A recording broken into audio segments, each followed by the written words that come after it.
आज हम कक्षा 8वीं हिंदी व्याकरण पुस्तक व्याकरण वसुधा अध्याय 21 पदबंध पढ़ेंगे। पदबंध का शाब्दिक अर्थ है पदों में बंधा हुआ।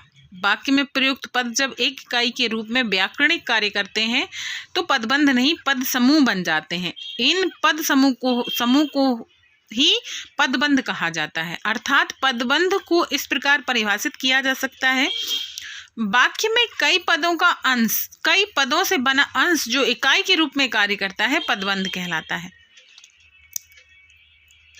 उदाहरण, सबसे तेज दौड़ने वाला धावक जीत गया, कीमती वक्त हाथ से निकल जाता है। उपयुक्त वाक्यों में रंगीन शब्द कई पदों के योग से बना है, किंतु वे मिलकर एक ही पद का कार्य कर रहे हैं। इससे पहले वाला जो चैप्टर था मैंने उसमें आपको बताया था कि जब व्याकरणिक पद अलग अलग, जब हम पद का ये बताते हैं कि वो कहाँ से आया, कैसे आया, तो वो क्या कहलाता है, पद अलग अलग हो जाता है। उसमें हमने ये बताया कि व्याकरणिक पद क्या कहलाते हैं। तो यहाँ पर हम इस वाले चैप्टर में उसी चैप्टर को समझ लो आगे बढ़ा रहे हैं। इस चैप्टर में हम ये बता रहे हैं कि जब विभिन्न व्याकरणिक शब्द एक साथ बंध जाते हैं और एक सार्थक अर्थ का बोध कराते हैं तो उस कंडीशन में वो क्या कहलाते हैं, पदबंध। और इन पदबंधों का एक सार्थक अर्थ निकलना अनिवार्य है, नहीं तो ये अपने जिस पद के लिए इनको बांधा गया है वो अपने अर्थ में प्रयुक्त नहीं हो पाएंगे, वो अपना सही अर्थ बता ही नहीं पाएंगे। ठीक है, तो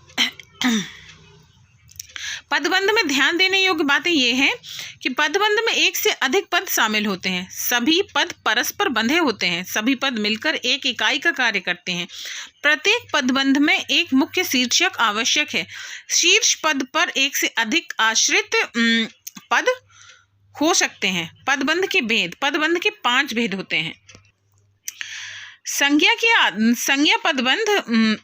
संज्ञा का कार्य करने वाले पदबंध संज्ञा पदबंध कहलाते हैं। इनका अंतिम या शीर्ष पद होता है, अन्य पद उस पर आश्रित होते हैं। उदाहरण, राम ने लंका के राजा रावण को मार गिराया।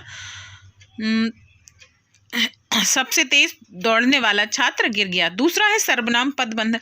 वाक्य में सर्वनाम पद का कार्य करने वाले पदबंध सर्वनाम पदबंध कहलाते हैं। परेशानी में दुखी होकर वह रोने लगी। इसी तरह से इसमें और भी उदाहरण दिए हुए हैं। अब देखना है हमें तीसरा विशेषण पदबंध। वाक्यों में जब कोई पद समूह किसी संज्ञा या सर्वनाम की विशेषता का बोध कराए वह विशेषण पदबंध कहलाते हैं। जैसे, तेज चलने वाली गाड़ियां प्रायः देर से पहुंचती हैं। लिखना चाहिए था तेज चलने वाली गाड़ियां प्रायः शीघ्र पहुंचती हैं, ये कह रहे हैं देर से पहुंचती हैं। ठीक है, अगला देख लेते हैं हम। सबके साथ मीठा बोलने वाला आदमी सबका प्रिय बन जाता है। फिर अगला दिया है चौथा क्रिया पदबंध। जब पद समूह जब वाक्य में क्रिया का कार्य करते हैं तो क्रिया पदबंध कहलाते हैं। क्रिया विशेषण पदबंध।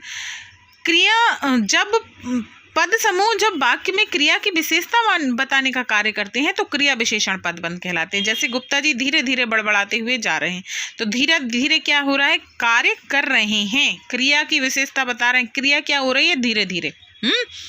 अब हमें इसमें प्रश्नोत्तर पूछ रहे हैं पदबंध किसे कहते हैं। तो वाक्य में पहला ही लिखा है, वाक्य में कई पदों का बना हुआ वह अंश जो इकाई के रूप में कार्य करे पदबंध कहलाता है। दूसरा दिया है पदबंध कितने प्रकार के होते हैं, तो इसमें हमें बताना है पदबंध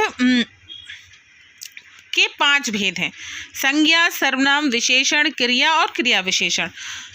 ये हमारा चैप्टर खत्म हो गया है। इसमें एक्सरसाइज दी हुई है, आप लोग करना चाहें तो कर लीजिए। Okay, bye.